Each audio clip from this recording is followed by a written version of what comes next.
Distance और displacement में क्या डिफरेंस है, यानी हम ये बात करते हैं कि फर्ज करें मैं ए पोजीशन पे या ए मुकाम पे खड़ा हूँ और मैं यहाँ से चलता हुआ है, मेरा एक अपना एक ट्रैक है, एक पाथ है, एक रास्ता जिससे मैं चलता चलता मैं यहाँ तक बी पॉइंट तक पहुँचा हूँ।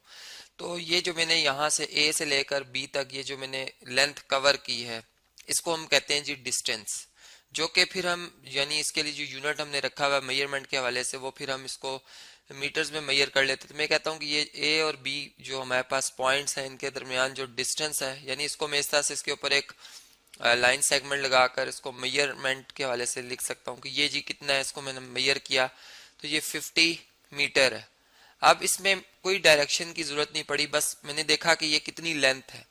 और ये मेरा आ गया जी डिस्टेंस, जो कि एक स्केलर क्वांटिटी। यानी यहाँ से हमें ये भी पता चलता है कि डिस्टेंस के लिए डायरेक्शन की जरूरत नहीं पड़ती।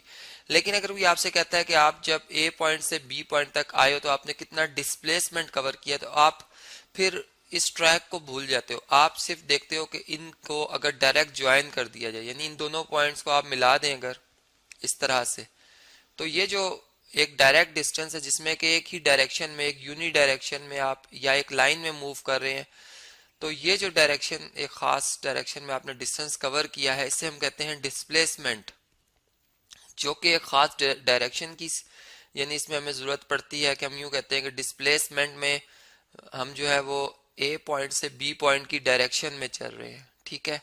यानी इसके ऊपर एक एरो भी शो करते हैं, एक वेक्टर क्वांटिटी है, ए से बी की डायरेक्शन में चल रहे हैं। तो इस तरह से फिर अगर चले फर्ज करें मैं डी से डिस्प्लेसमेंट को जाहिर करता हूं, तो यहाँ पर हम लिखेंगे डिस्प्लेसमेंट डी और इसके ऊपर एक इस तरह से डायरेक्शन के लिए एक लाइन लगा देंगे, एक लाइन सेगमेंट लगा देंगे जो डायरेक्शन शो करेगी। यानी इससे जैसे डिस्टेंस है, तो अगर मैं इसको सिर्फ सिंपल एस से रिप्रेजेंट करूंगा और अगर मुझे डिस्प्लेसमेंट को भी फर्ज करें एस से रिप्रेजेंट करना पड़ रहा है, तो मैं एस लिखकर उसके ऊपर एक इस तरह से लाइन लगा दूंगा, जिससे पता चलेगा कि ये डायरेक्शन वाली जो है मेजरमेंट है, जो कि एक वेक्टर क्वांटिटी है। तो इस तरह से अमूमन जो हम डिस्प्लेसमेंट है उसको डी से जाहिर करते हैं और इसके ऊपर एक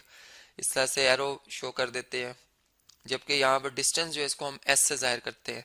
तो इस तरह हमने देखा कि जो डिस्प्लेसमेंट है उसमें डायरेक्शन और यानी मैग्नीट्यूड दोनों की जरूरत पड़ती है, जो कि एक वेक्टर क्वांटिटी की पहचान है। जबकि अभी एक और हमारे पास जी ऐसी एग्जांपल है जिससे हम इसको और ज़्यादा अच्छे तरीके से समझ सकते हैं। देखें, जैसे फ़र्ज़ करें कि हमारे पास एक सर्कुलर ट्रैक है, ये एक सर्कुलर ट्रैक है जी। मैं यहाँ पर इसको कंप्लीट करता हूँ, सर्कुलर ट्रैक को इस तरह से है, इसको बल्कि थोड़ा सा बेहतर बनाते हैं जी।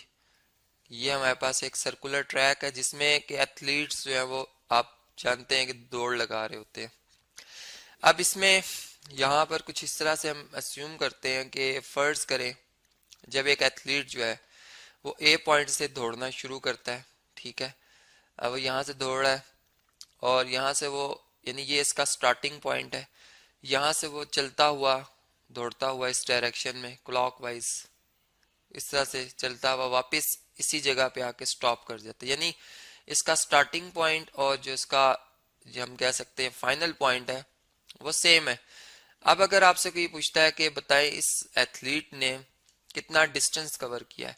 तो इसके लिए जो ये सरकमफ्रेंस है, यानी जो दायरे का ये दायरा हमें नजर आ रहा है, ये बाउंड्री जो नजर आ रही है, ये इस बेसिकली इस जो ऑब्जेक्ट है या इस पर्सन ने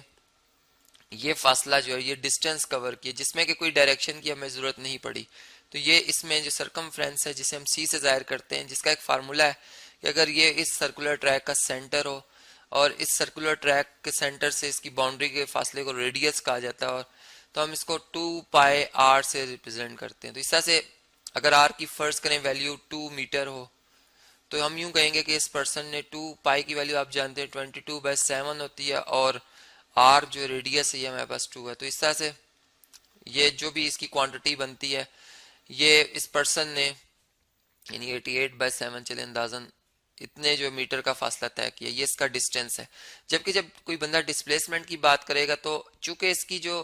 इनिशियल पोजीशन और स्टार्टिंग पोजीशन है वो सेम है, तो हम यूं कहेंगे कि इस पर्सन का जो डिस्प्लेसमेंट है वो जीरो है। यानी यहाँ से आपको एक वाजे फर्क नजर आएगा कि अमूमन डिस्टेंस और डिस्प्लेसमेंट को एक ही तस्वुर किया जा रहा होता है। यहाँ से हमें पता चलता है कि इस वक्त तो डिस्प्लेसमेंट जीरो है। इसका मतलब ये हुआ कि जो डिस्प्लेसमेंट होता है वो बेसिकली पोजीशन के हवाले से होता है कि एक बॉडी ने यहाँ से स्टार्ट लिया, आया कि अगर चले मैं यूं कहता हूँ कि ये हमारे पास डायरेक्शंस हैं। यहाँ हम जानते हैं कि अगर हम स्टार्टिंग पॉइंट से राइट पे चलें तो ईस्ट होता है, यहाँ पे वेस्ट होता है, सर डाउन आ जाए तो यहाँ पे हमारे पास साउथ होता है। चले स्क्रीन को थोड़ा सा ऊपर करते हैं जी, यहाँ से यहाँ पे साउथ होता है और यहाँ पे हमारे पास नॉर्थ होता है। अब मैं यूं कहता हूँ एक बॉडी ईस्ट की तरफ जो है वो 5 किलोमीटर का फासला तय करती है, ठीक है, और फिर ये टर्न ले लेती है, यहाँ से एक यू टर्न लेती है इस तरह से, और फिर 3 किलोमीटर का फासला तय करती है वापस वेस्ट की तरफ, यानी यहाँ से लेके यहाँ तक इसने 3 मीटर का फासला तय किया। तो इसने